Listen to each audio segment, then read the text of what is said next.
Alright, hey everyone, hope you guys are doing well. Welcome back to the channel. Today I'll be sharing how I made additional 3.5k in side income in August. 2.5k from an intense 3-week consulting, that's a bird there. 2.5k from an intense 3-week consulting project, and another 1k from an options live class which I'm conducting in August. The reason why I wanted to make this video is because I wasn't even expecting to make this money at all. As I reflected, I came to the conclusion that it stems from a variety of positive factors like my connections, my relationships, my reputation, and of course my work ethic, which I'll talk about more. If you're looking to cash in on your skills and reputation, this video will show you how I did it, and more importantly, show you why is it so important to build your skills and reputation every single day through your hard work. We'll cover leveraging hard work, building trust, and reusing your expertise to make money without really starting from scratch because you already done it every day. So this ties perfectly to law number 5 of the 48 laws of power. So much depends on reputation. Got it with your life from Robert Greene's. And Robert Greene did also mention that reputation is the cornerstone of power, which I extremely agree. Now, my 3.5k side hustle additional income this month proves how a strong reputation opens doors, and I'll share how to build yours in a fun and authentic way through some stories. So story number 1, the first 2.5k was from a consulting gig, and it was no joke. It was a 3-week sprint, totaling approximately 20 hours. So that was about right around 6.5 hours per week. And if you think about it, if I work 3 days, that's probably 2.5 to 2 hours a day. I basically worked evenings after I knocked off from office from my day job, right? Because I still have my day job to work at. And after dinner, probably about 8 p.m., I will work 2-3 hours on this project. And then I dedicated a few hours on either a Saturday or Sunday on a weekend to deliver more work and run a detailed analysis for a client. I won't dive deep into the details of the project because of client confidentiality, but what I will share though are the likely reasons why I think, and I believe I was right, I got chosen by the project owner to work on this project. The scope of this project is relevant to what I did before in my previous company, which means I already had some level of knowledge and experience to execute the work with a reasonable amount of competence. So this part is important because when you want to land additional projects or win deals in the future, you probably need a base to start off with. And one of the ways which I think is a good way to start off your knowledge and skill set is through working a company on a 9 to 5 or 9 to 6 job. Many people shit on a 9 to 5, 9 to 6, but I severely disagree, because if you're smart about it, you can actually leverage your time there to pick up good skills. And the smart ones think about it this way, right? Rather than you working for a company, you flip the script, you're actually getting paid to learn, right? Only if you choose to spend your time wisely when you're working for a company and not working through a mundane, monotonous job and just going through the motion. All right, so let's call the project owner of this consulting project Master Roshi from Dragon Ball. I've known Master Roshi for a couple of years now, and we have worked together while we were in the same previous company. And Master Roshi reached out to me one random day for a catch up. I thought it was just for drinks and dinner, so I said yes, of course, let's go for a drink. And through that meeting, he shared with me about this opportunity.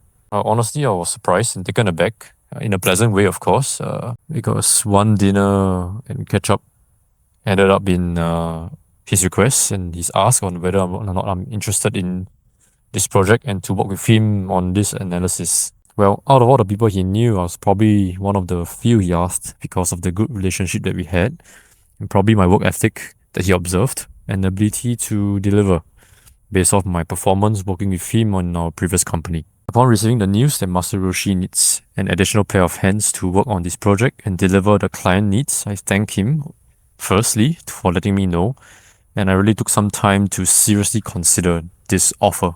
Now, one thing I learned from consulting in the past was that your availability also matters. Consulting work commands higher than average hourly rates, there's no doubt.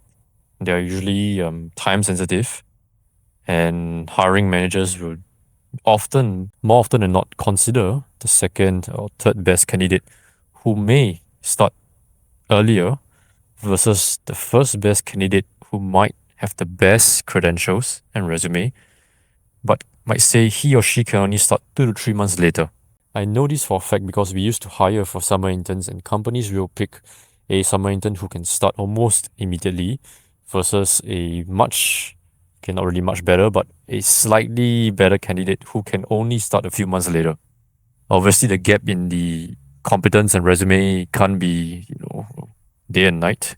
But if the best candidate is only 5-10% better or more experienced than the second or third best candidate who can start much earlier, usually the second or third best candidates will be prioritized.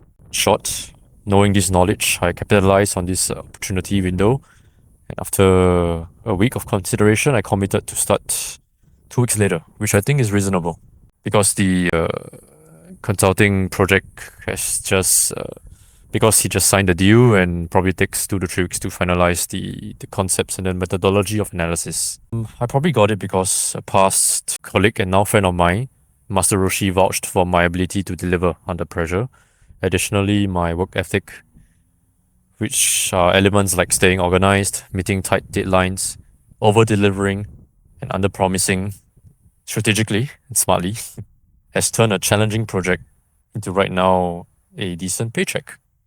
2.5k is not a lot, but I think it's a lot of additional money that I can use to buy food, travel a little bit, and maybe splurge on some wants and not needs. Your work ethic is actually your golden ticket to standing out in competitive markets, regardless of which field you work in.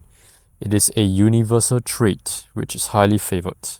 The lesson learned, as I reflected, is that my hard work during my junior analyst days really paid off. Through those hours I rigged up to build my competence, I got to work on more projects with increasing complexity and difficulty, which in turn gave me more exposure to higher level managers and directors. And hence, this builds and solidifies my network. Therefore, this also creates a positive reinforcing loop. As long as I continue to ride on this momentum, I'm very sure that I'll be in a good place in a couple of years. But we need to be careful about burnout, which is another topic for another day. So in summary, hard work really pays off only if you're strategic about it. Strategic means you actually spend time to also cultivate good relationships and make people want to work with you, aka don't be an asshole. Well, you could be the smartest guy in the room, but from my working experience, I learned that you might be the smartest, but many times, more often than not, you need to work with people, work in teams, and you rely on people for stuff like data and information. And if you're a solo guy who's the smartest, you're probably not going to perform as well as a team of 4 team members who work together collaboratively and harmoniously, even though they might not be smartest, right? Maybe they're only like 70%. Even if they're just like 70% of your IQ, collectively, they're probably 150% magnified working together versus you, 100% IQ. All right, so story number 2. Let's talk about the other 1K, which came from my options live class, which I conducted in August. The funny thing is, I didn't expect to have this as well. In fact, one of my goals for this year was to digitize my classes by recording those classes and making a digital product. The reason for that is because very simply, I make more doing actual trading than teaching itself, and that's really the truth. Moreover, recording the class helps to scale my business and gives potential students in the future the ability to rewatch the videos. It's a huge one-time effort, make no mistake. And honestly, I'm just halfway through it, probably like 60%. Nonetheless, it's a worthwhile pursuit and effort in the long run as it helps free up my time and it allows me to focus on higher value activities and pursuits. For example, tutoring students one-on-one on more advanced option concepts and helping them grow their account in a more tailored way. Basically, I want to pivot away from big classes where I teach beginner concepts, pivot more to more specialized, tailored, and customized solutions for private clients who have a little bit more budget to invest in themselves. Right, so back to topic. This prospect that bought my options class was actually a co-lead whom I didn't know. Interestingly, I got the sale online and he paid. After which he reached out to me on the class details, which I very happily responded. And then linking this back to my reputation and work ethic, he probably read my blog, saw an organic post of mine somewhere, saw that, I'm a trustworthy person and I know what I'm doing, decided to entrust his learning to me. I'm very appreciative of that. I will give 100%, no, in fact, 1000% to help him get started with options the right way. The course materials were created from before, and although it took countless hours to create, reiterate, and update it from time to time, for this new lead, I reused my materials, taught the class, and walked away with 1K for a few hours of work, in fact, 5 hours of work. And if you think about it, it's not too bad, right? It's about $200 an hour. But the catch is this. It might seem like a few hours of work only, but that's only the tip of the iceberg. If you can read between the lines, what I'm saying is at the bottom of the iceberg lies those hundreds of hours of grind and failure in the past which people don't see. I probably took 50, 100 hours to create the deck, right? That's reusable. And that's what you don't see. That's one thing which I find really, really valuable, which is creating a good, reusable and scalable product which I can leverage upon for new customers in future.